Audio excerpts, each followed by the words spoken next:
ദുബൈയിൽ ഡ്രൈവറില്ലാ കാറുകളുടെ പരീക്ഷണയോട്ടം ഉടൻ ആരംഭിക്കും. ഇതുമായി ബന്ധപ്പെട്ട് ചൈനീസ് കമ്പനി ബൈദുവുമായി ദുബായ് റോഡ് ഗതാഗത അതോറിറ്റി ധാരണാപത്രം ഒപ്പുവെച്ചു. കാറുകളുടെ മുഴുവൻ സമയ സർവീസ് അടുത്ത വർഷം ആരംഭിക്കും. ചൈനീസ് ബഹുരാഷ്ട്ര കമ്പനിയായ ബൈദുവിന് കീഴിലുള്ള അപ്പോളോ ഗോയുമായാണ് RTA കരാറിലെത്തിയത്. പരീക്ഷണാടിസ്ഥാനത്തിൽ 50 കാറുകളാണ് നിരത്തിലിറക്കുക.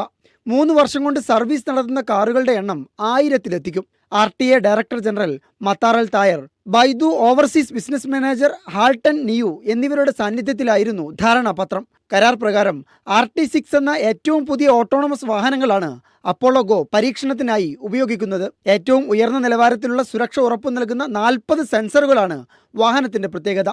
ഡ്രൈവറില്ലാ യാത്രയിൽ 150 ദശലക്ഷം കിലോമീറ്ററിന്റെ അനുഭവ സമ്പത്തുള്ള സ്ഥാപനമാണ് ബൈദു. ചൈനയിലും ഹോങ്കോങ്ങിലുമാണ് നിലവിൽ കമ്പനി സർവീസ് നടത്തുന്നത്. ചൈനീസ് കമ്പനിയുടെ ആദ്യത്തെ അന്താരാഷ്ട്ര കരാർ കൂടിയാണ് ദുബൈയിലേത്.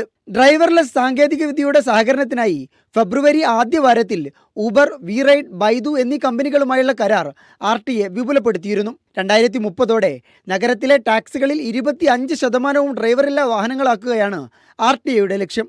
നിലവിൽ ക്രൂയിസ് കമ്പനിയുമായി സഹകരിച്ച് ജുമൈറയിലെ ഇത്തിഹാദ് മ്യൂസിയം മുതൽ ദുബൈ വാട്ടർ കനാൽ വരെ 8 കിലോമീറ്റർ ദൂരത്തിൽ ഡ്രൈവർലെസ് ടാക്സികളുടെ പരീക്ഷണയോട്ടം നടന്നു വരുന്നുണ്ട്.